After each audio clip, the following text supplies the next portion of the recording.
So for our last talk, I'm going to introduce the Heartwize team, who we work in collaboration with and have done an amazing job of training up so many of Leicestershire school children already. And as I said, this is what we want to do, to train a whole generation of lifesavers. So I'm going to pass you over to Dr. Mike Ferguson and Dr. William Toff, who's just sitting just in the front here, and they're going to tell you about the work that the team has been doing.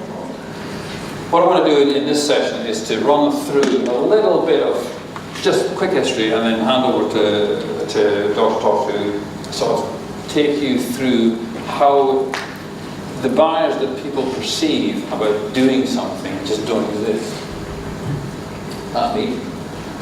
It all started in October 2012, as you know, when Joe unfortunately collapsed and he was not able to be pulled through. The death was attributed to this dysrhythmia, which is all good and fine in medical terms, but from a family point of view, it was still a loss of their loved son. It was set up that we wanted to help, and so along with Steve and Angie and Lauren and a few of us, we set up the Joe Humphries Trust, and that's got three aims, as it were. The first is financially impossible. We cannot support research, we can't fund research. Our research projects cost millions. We have got an Inspire Award scheme, so we'll give out grants to individuals to help them produce things. And you saw the result of that was one of the videos that was on this morning. But I want to concentrate this afternoon on education and training for young people and how that is important to make a difference in society. It's not the up to the great and glorious who will get fancy treatment and it's on all the newspaper and that sort of things. It's the everyday man in the street who needs that sort of information. So we started off by doing a bit of fundraising, which is fine. We had a SADS week, awareness week, around about the time of the loss of Joe. We've got media, and Steve is an absolute brilliant person in getting the message out. We've got websites, Facebook, Twitter, they go viral, that's fine. But we wanted to offer training in the community, in schools and in sports clubs. So we started off some early actions with a SADS awareness conference, the first one. That went very well. It fulfilled what we wanted. We've developed it since then. We've had regular awareness weeks in October, and that helps to get the message out there. And we've got regular training in schools, sports clubs and community groups. But what is the way forward? We were hampered a little bit by the cost of it all, and also quality. There's no good leading the horse to water if you can't make it drink. So we needed to make sure there was some sort of hands-on approach and getting to individual requirements of different sorts of communities, different clubs, and actually give them what they needed, what they wanted, and some quality control on top of that. We recognised that JHMT could not do it on its own. We were fortunate in that cardiologists, Bill and Doug, said, we want to help, we've got things that we can do. How about the following? We came up with a collaborative approach. And we created a collaboration with the UHF cardiologists, EMAS, BHF, and out of that, a new organisation, as it were, was created. And I want to hand over now to Bill to take it forward from there. Thanks very much, Mike. So I'm William Toff. I'm one of the co-directors of Heartwize with my colleague Doug Skian, who some of you may have met a little bit earlier. I'd like to just tell you a little bit more about what the programme actually does and what we've achieved over the last 3 years since it was established. The background, I think Mike's covered very well. We just might add in one other feature, which is that I happen to have 40 defibrillators sitting in my office at the end of a previous research study. And that was what triggered the idea that we might actually be able to put defibrillators in every secondary school in the county. There are actually 93 secondary schools in the county, so we had to buy a few more. But this gave us the impetus, shall we say, to get the program started. And the groundwork that had been done by JHMT was the perfect foundation for a collaborative venture, which has proved very successful over the last 3 years. So what we're trying to tackle is this culture of unresponsiveness. The fact that if you have a cardiac arrest in the community, chances are this is the sort of thing that will happen. And if you're lucky, somebody may come forward. And that's what we want to change. We want to make the situation that the default assumption is that every one of these people would know what to do and come forward. And so we want to raise awareness in the community at every level of the chain of survival, the steps necessary to ensure the best possible outcome after an out-of-hospital cardiac arrest. And you know all of these links very well. Obviously, the first link is recognition, calling for help immediately. Early CPR is the second link, early defibrillation is the third link. Those are the three links that are often missing or broken in the community. And the fourth link, the aftercare, the complex cardiac care that happens if you get to Glenfield, is all very well, but not if you're dead on arrival. So we're focused on filling in these gaps, putting in these missing links. And clearly the answer is education and organisation. In terms of education, this graphic, it probably doesn't project terribly well because of the writing levels, but at the top you can see the bystander CPR rate in England. These data are now 3 or 4 years old, but if you compare that top bar with the bystander CPR rate in Denmark, the second bar, Seattle, the third bar, Norway, the final bar, you can see that we're lagging behind. And there are a number of key differences, one of which is the fact that in the bottom 3 locations, CPR is routinely taught in secondary schools. So every secondary school leaver has this basic information, whereas in England that's not the case. And that was really the key to the Heartwize thinking at the beginning of the program, was if we can get CPR to be ubiquitous in secondary schools, it could make a big difference.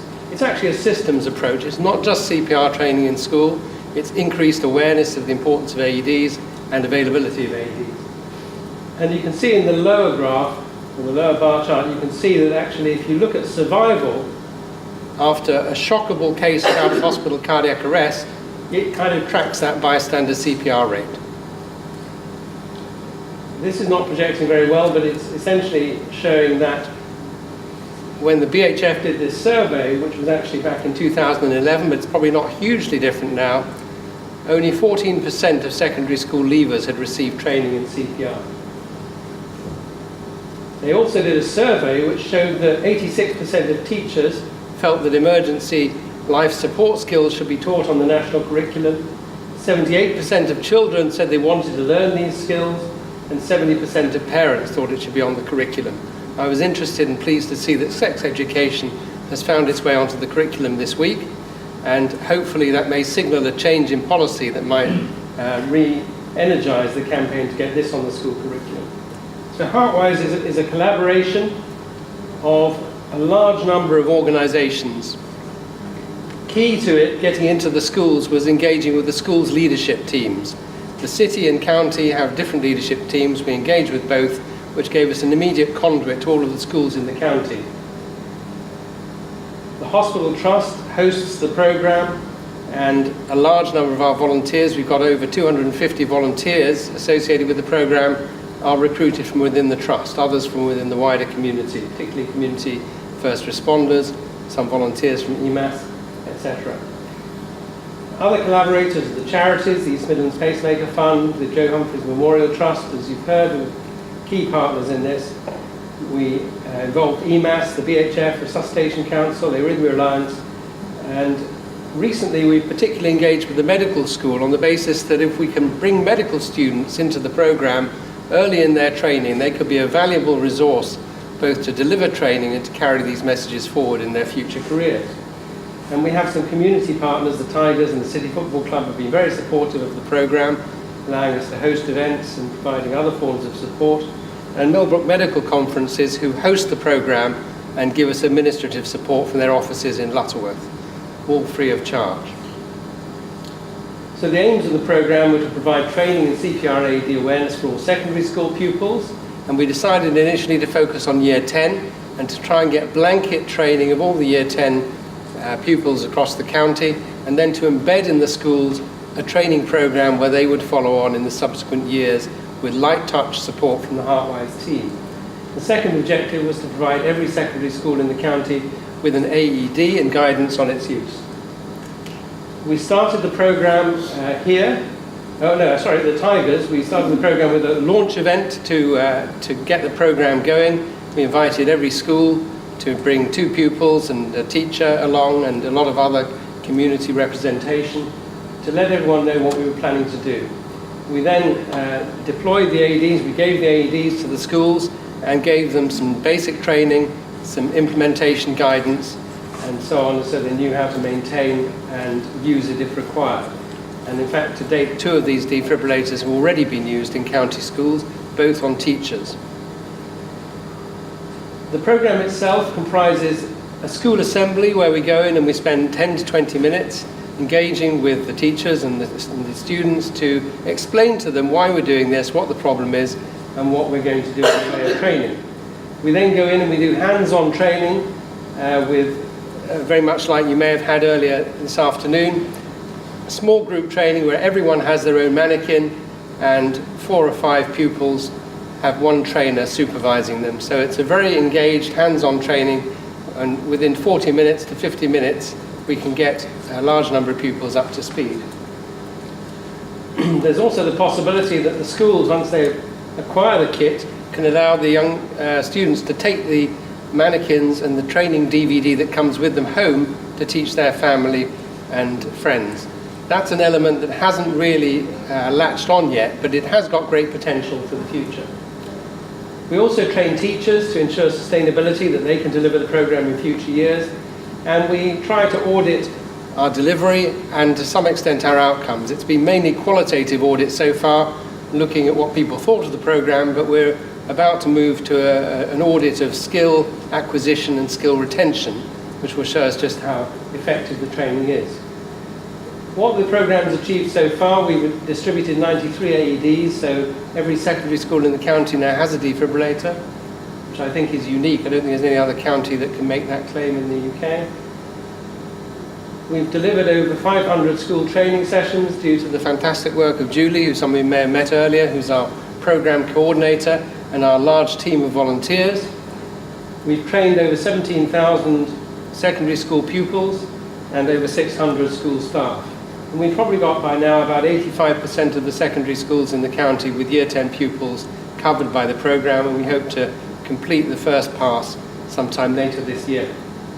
The programme is now extended to Rutland, where there are only half a dozen schools, but the High Sheriff of Rutland has made this her project for the year to do the same as we've done in Leicestershire in Rutland. There's obviously the possibility to engage with other regions more widely, and we think this is a very scalable model. These are some pictures from the launch event. You can see it was a pretty buzzy affair with a lot of attendees. Top right panel, I haven't got an effective pointer, but the top right panel shows the survivors of cardiac arrest and some of the people who resuscitated them, who we brought along, because they make the most compelling case for the importance of having these skills available in the community. They are a testament to the effectiveness of the first 3 links in the chain of survival. Bottom left, you can see a typical sort of hands-on training scene, and bottom right, where everybody proudly held their defibrillators aloft in the Tigers stand. The programme itself, as I said, we go in and we deliver a school assembly where we give an overview of cardiac arrest. We focus on making sure that everybody understands about the chain of survival and Doctors ABC, acronym for how to respond. We show a DVD of a cardiac arrest scenario occurring in the home, which is a young chap who resuscitates his father, which is very engaging for the young pupils. And then we outline, having demonstrated the AED at this time, we outline our training plans. The training plans are that we go in and we deliver a school session where we sometimes give a didactic training DVD introduction, just 5 minutes, where we walk them through the CPR and the Doctors ABC And then they get straight in with the hands-on training with the Mini-Ann Plus mannequins from Lairdale that you'll have seen this afternoon. We also teach the recovery position, and we demonstrate and we allow them to have hands-on use of the AED. We try to have time for questions and answers, and we always get qualitative feedback from all of the attendees. Again, some pictures here of a typical school training session. We've now delivered a lot of these, as you've seen. Somebody showing how to put somebody in the recovery position. And one of our training sessions, we were very pleased that Nicky Morgan, as the local MP for the constituency in Loughborough, came along to one of the training sessions, and she very much engaged with the programme. Unfortunately, government policy was not to put this on the school curriculum. So much as she supported what we were doing and supported schools delivering this training, we weren't able to influence the political agenda. But it was good to have that support from Nicky Morgan. We've now moved a little bit more widely. It's now probably 2 years ago, we had some half-time demonstrations during matches at the Tigers and match here, and also at a game at the Riders Basketball Club, and subsequently we've done the same at Leicestershire County Cricket Club, where we do a half-time demonstration of CPR skills, the basics of what everybody needs to know, and we tell them a little bit about the programme. Another recent development, moving now to the wider community, is Heartwize Runners. There have been about half a dozen cardiac arrests in recreational runners in Leicestershire in the last 18 months or so, and remarkably 4 people survived. And they survived because somebody immediately at hand did CPR and an AED was swiftly brought to the scene. There was a particular instance of a gentleman who had a cardiac arrest on a 5K run in Derby, and after he was successfully resuscitated, the running Twitter sphere erupted with interest in how we can all learn CPR. And so with our colleague Ruth Green, who's a respiratory consultant at Glenfield, we've set up Heartwize Runners, which is training up every running club in the county. More recently, saw the launch of Heart Aware Cricket, which is an initiative with Joe Humphries Memorial Trust, Heartwize and the Leicestershire County Cricket Club to provide training for every cricket club in the county. And the cricket club, the county cricket club, have really engaged with this programme, and we just started this in January, and we're hoping to roll this out, as I say, through the county and every cricket club. Looking beyond to the sort of next steps, we're keen to engage in primary education, at least with some basic introduction of what to do if somebody collapses unconscious, and we're linking in with the Warning Zone, who deliver training in risk awareness and risk management for primary school pupils. We're also looking to get into tertiary education to train university students, hopefully, and in fact on Saturday we're starting with Team Leicester, which is the organisational infrastructure that supervises all sports activities in the university. We're starting with training up the football teams with the Heartwize programme. And that, if that goes well as a pilot, we hope to train all the sports active people in the university, and beyond that, hopefully all the university first year students. We've got other plans where we can engage with hotels, businesses, retailers and industry, and we've done a small number of initial training sessions with an accountancy firm, with a brewery, Molson Coors Brewery, and they proved very successful, and this is an area we'd like to expand. And tomorrow morning we're interviewing for a new second permanent member of staff for the Heartwize programme, which hopefully will enable us to support going into these new areas. So really, just to sum up, the success of the programme, I think, has relied on the collaborative approach. The JHMT, with all the other organisations you saw in the slide, with our volunteer workforce, who really are the backbone of the programme. The hands-on CPR that we're able to offer with the Mini-Ann Plus inflatable mannequins really makes a difference. People don't wait around to have a go doing CPR in a session with a big mannequin. Everybody's hands-on from the beginning. It's a very efficient programme. It delivers training. We estimate the cost per pupil is in the region of £2.50, something of that order of magnitude. We reckon that we've delivered at a total cost of about £120,000. We probably delivered training in the last 3 years, which would have a commercial value of £2 million. It's important to tailor the training to individual requirements according to the different environments that we're training, venues that we're going into. And we're always looking really to get cascade training where wherever we go in and train, those people will get their own kit and carry on training and becoming trainers themselves in future years. We focus on quality assurance as best we can. We have a very close supervision of our trainees with a lot of trainers, high trainer to pupil ratio. And as I say, we want to make sure that we get some quantitative metrics about the efficiency of our training as we go forward. Importantly, we want to ensure the sustainability of the programme, and that's really where our engagement with the medical school, we hope, will deliver us trainers who will engage with the programme for 3 or 4 years, maybe link up with schools and other community venues, and really make a partnership that can transform this landscape. So I'll stop there and hand back to Mike. That's to try and give you a feel of from bigger scale of Heartwize to smaller scale, and I'll pay tribute now to Alan from JHMT. He's been going out single-handed to community sports facilities and training up on very much a more individual scheme.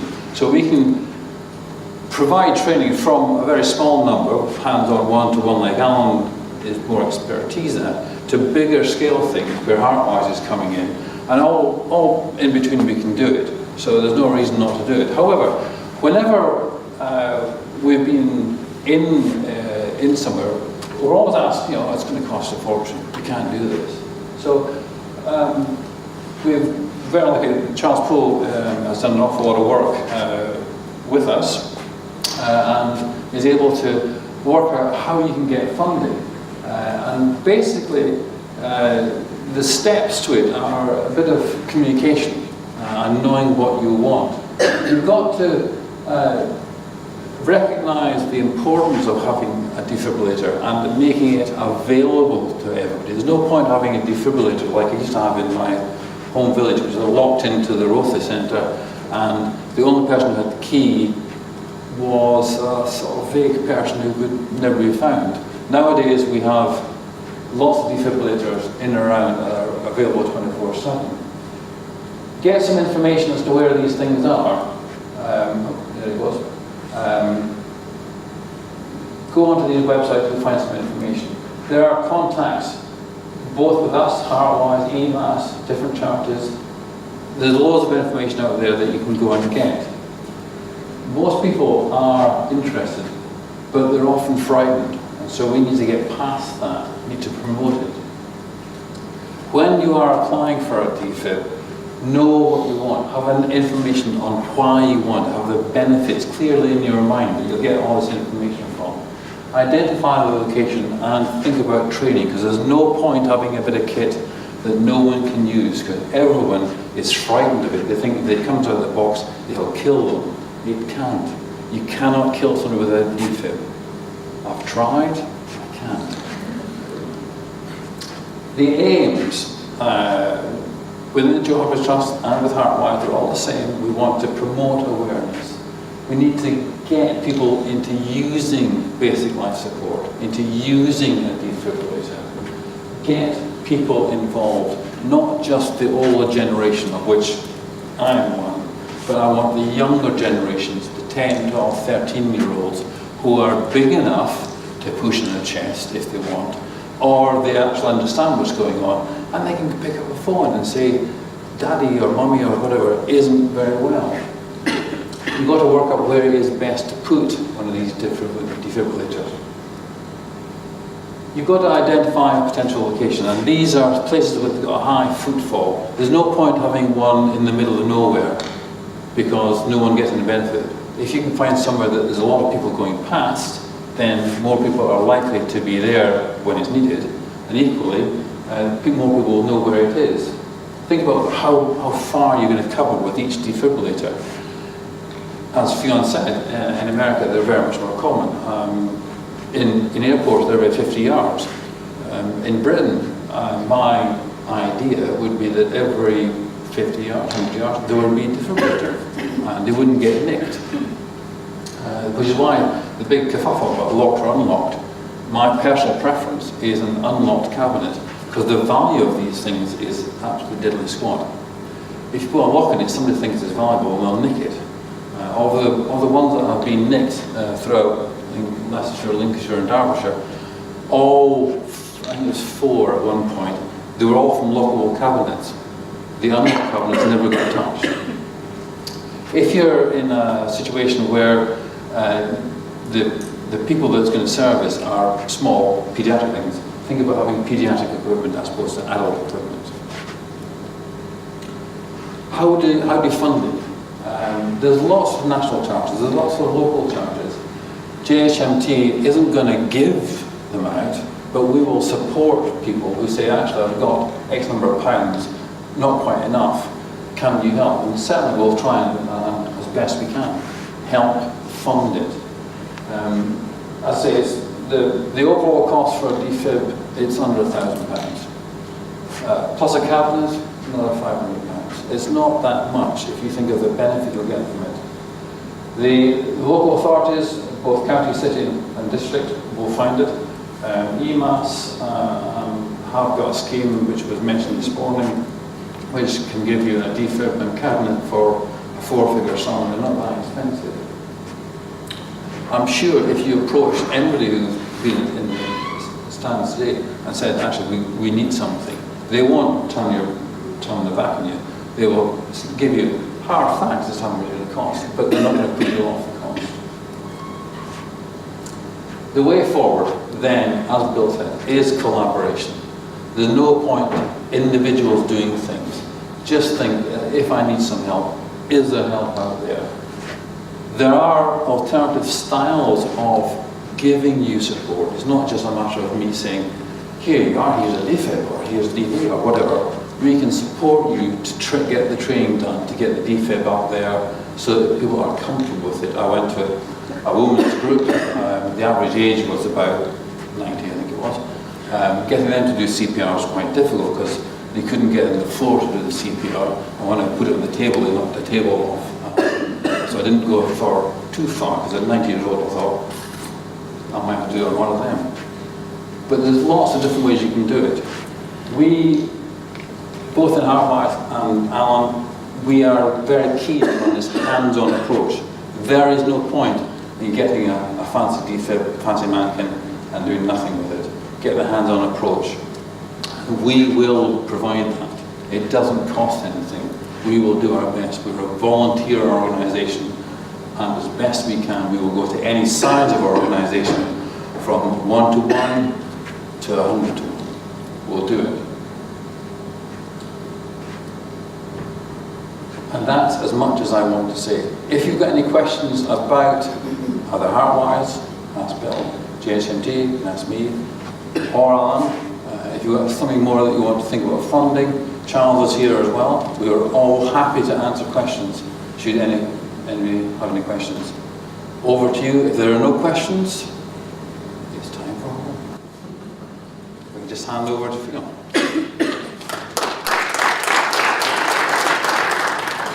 So thank you to Mike and the Heartwize team. I think they've shown what is actually possible and what is achievable. And I think that it's an absolute tribute to them to have gone out and trained so many people and actually thought this all through. I also want to say thank you to Steve and Angela, who's made the whole thing possible by their sheer determination to not let Joe's death go to waste and to do our absolute utmost as a county to prevent another Joe tragedy. And I've just been inspired by them from day one, and they just keep going and keep going. Thank you to you both.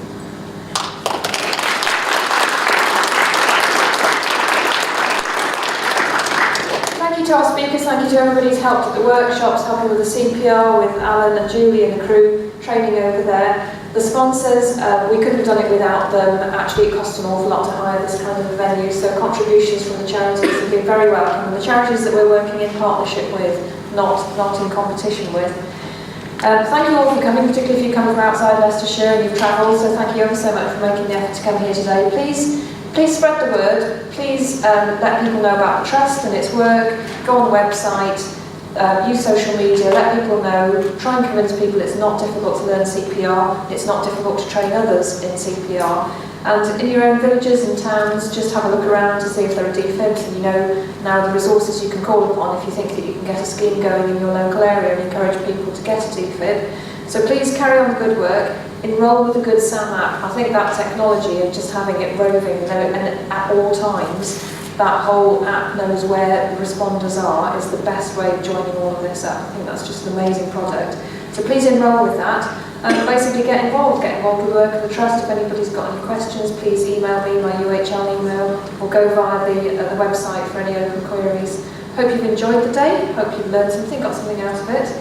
Thank you all very much for coming. Please fill in the feedback form that's going to come to you on an email, please, because we want to make this event better and better every year. So please give us some feedback. Thank you very much.